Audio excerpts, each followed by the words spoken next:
India tuh di Global Innovation Index, dia tuh superstarnya loh. Sebagai salah satu negara the most innovative company in the world. Tapi di dalam top 40, dia tuh negara pertama yang berasal dari lower middle income.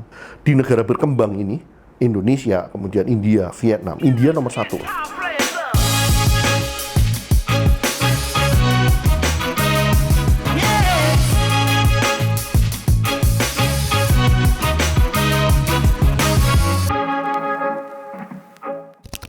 Ya, Insight Leaders, teman-teman semuanya, selamat datang kembali di channel Reka Baru. Ini channelnya daripada Insight Web Academy dengan Hura. Saya adalah chairman juga co-founder daripada Insight Web Academy. Ya, kita memasukin tahun 2023 nih, video pertama kita di tahun ini. Kali ini kita mau angkat tema India. Kenapa India? Coba deh, kalau teman-teman semuanya kebayang ya, India di Indonesia, itu yang pop up di kepala kita itu apa sih? Kalau saya kebayangnya itu banyak orang akan mikirnya, oh ya film-film India ya, Bollywood terkenal banget kan.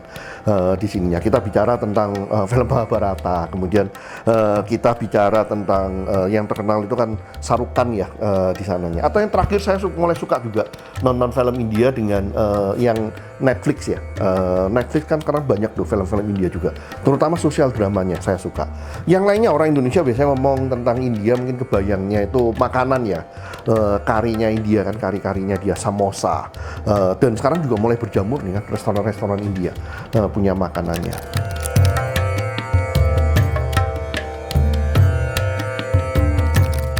Mungkin kita pernah dengar India IT. Nah, mulai kalau kita ngomong tentang IT, nyangka enggak sih teman-teman semuanya, India tuh tahun ini ya 2022, jadi tahun lalu 2022 di Global Innovation Index dia tuh superstarnya loh. Sebagai salah satu negara the most innovative company in the world. Memang sih rankingnya dia 40 ya, top 40. Tapi di dalam top 40 dia tuh negara pertama yang berasal dari lower middle income. Ceritanya negara berkembang, satu level dengan Indonesia yang bisa masuk ke dalam elitnya nih, top 40. Di dalam kalau kita bagi lagi ya, negara kaya, negara miskin, negara menengah, di negara berkembang ini Indonesia, kemudian India, Vietnam. India nomor 1. Dan di regionalnya dia, Asia Tengah, Asia Selatan, India juga nomor 1. Ini yang menarik kalau kita lihat di sana. Kalau kita hubungkan lagi, kenapa sih penjelasannya tentang inovasi di India ini di level negara ya? Kan Reka Baru seri 1 di YouTube-nya Iwidemi, kita kan pernah tuh bahas tentang Cina, tentang Jerman, tentang Swiss, kemudian tentang Amerika. Sekarang kita coba ngelihat Indianya sendiri. Teman-teman mungkin udah kenal ya, kita sempat bicara tentang 7 dimensi nih dari pengukuran. Video sebelumnya tentang mengukur inovasi kan agak sedikit cerita tuh. Global Innovation Index, dia mengukur ada 5 input dan 2 output. India dan Indonesia punya kesamaan di satu hal, business sophistication. Business sophistication-nya dari 7 dimensi ini adalah salah satu yang terbaik dari ketujuhnya di sananya. Tapi setelahnya, India itu dari 7 dimensi ini, nomor 2 dan nomor 3-nya dia yang paling kuat. Itu kita bicara tentang human resource dan research, yang intinya adalah bicara tentang education-nya dia. Kemudian kita bicara tentang knowledge output dan teknologi di dalamnya. Itu India rankingnya tinggi di kedua kriteria ini, di mana Indonesia agak lemah di sininya. Nah, kalau kita bicara tentang human resource dan research, biasanya tuh fokusnya tuh kita ngelihat di research university sebagai core daripada research dan pendidikan untuk pengelolaan human resource-nya ya. Dan di sini yang menarik nih kalau kita bicara tentang India, karena kalau kita ngelihat di top 500, India tuh punya 9 universitasnya masuk di top 500, dan ada 3 itu bahkan masuk di top 200-nya. Dan yang menarik, dari 9 universitas India yang masuk di dalam top 500 itu semuanya itu Science and Technology University loh. Yang namanya innovation itu biasanya kan dihubungkan utamanya core-nya itu adalah science and technology. Universitasnya yang science and technology berapa banyak, berarti kan menunjukkan penelitian yang di bidang ini juga.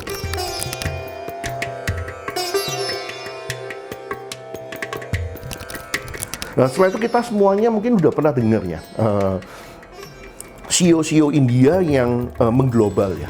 banyak sekali kan. Kita tahu semua, kita tahu lah Satya Nadella, CEO-nya Microsoft.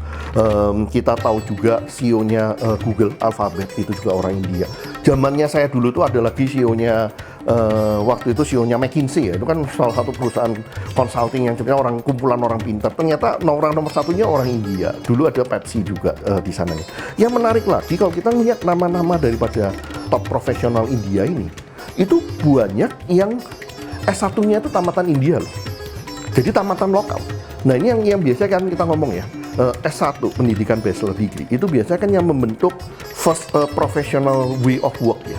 Cara kerja profesional. Berarti kan kualitas pendidikan universitas di India itu keren banget. Ditambah lagi kalau kita ngelihat orang-orang India yang sukses itu kebanyakan juga base-nya adalah science and technology. Saya ngomongnya science engineering dan science teknologi dan engineering lah. Kebanyakan background-nya dari sana. Saya sempat ya, sewaktu saya menjadi Associate Managing Director RHR Internasional, saya pernah berapa kali bisnis trip ke India, yang mana kerjaan kita waktu itu sebagai psikolog, kita melakukan assessment, kita ngetes para CEO Fortune 500 company yang di country level, yang mungkin nanti naik ke regional atau ke global level. Pengalaman saya untuk ngetes para C-levelnya India ini, kalau dibandingkan dengan C-levelnya Cina misalnya, ini mungkin yang saya lihat sebagai salah satu kekuatannya orang India juga untuk berinovasi. Biasanya salah satu pertanyaan yang kita mau tanya untuk top leader ya, kamu itu punya visi apa? Kamu mau melakukan perubahan apa di dalam organisasi ini?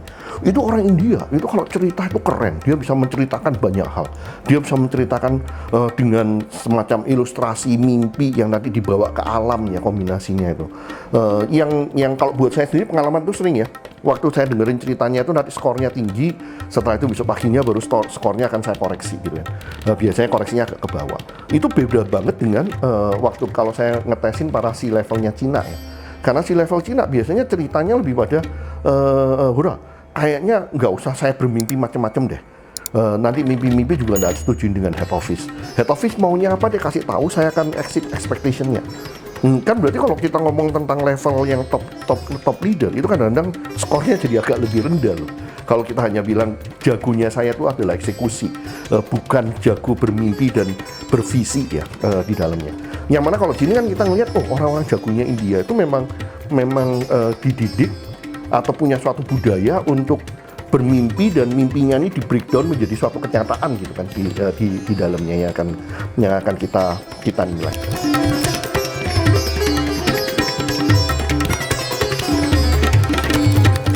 Berikutnya lagi kita ngelihat yang masih berhubungan dengan inovasi ini ya.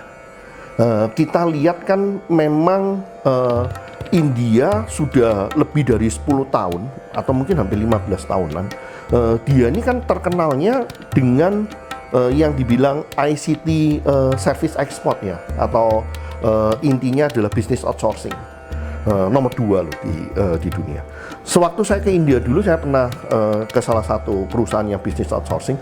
Ternyata bisnis outsourcingnya dia itu bukan yang simple, cuman kayak buat call center atau sesuatu yang simple-simple loh. Mereka mengerjakan high-tech engineering yang hal-hal yang bisa di-outsource keluar ya di dalamnya. Itu high level di sananya. Dan dengan adanya pendidikan high level ini, dengan adanya bisnis outsourcing yang high level ini, kemudian kayak outsource dari kerjaan-kerjaan kelas dunia, tentunya orang sana itu akan maju juga ya, di-push ya. Karena kan kualitasnya kan berarti yang deliver kan kualitas dunia kan, outsourcing itu di sananya. Sama dengan bagaimana Cina sebagai manufacturing house akhirnya berkembang, karena mereka memproduce produk-produk untuk pasar dunia. Kualitasnya mau nggak mau akan di-push juga tuh ke level pasar dunia di dalamnya.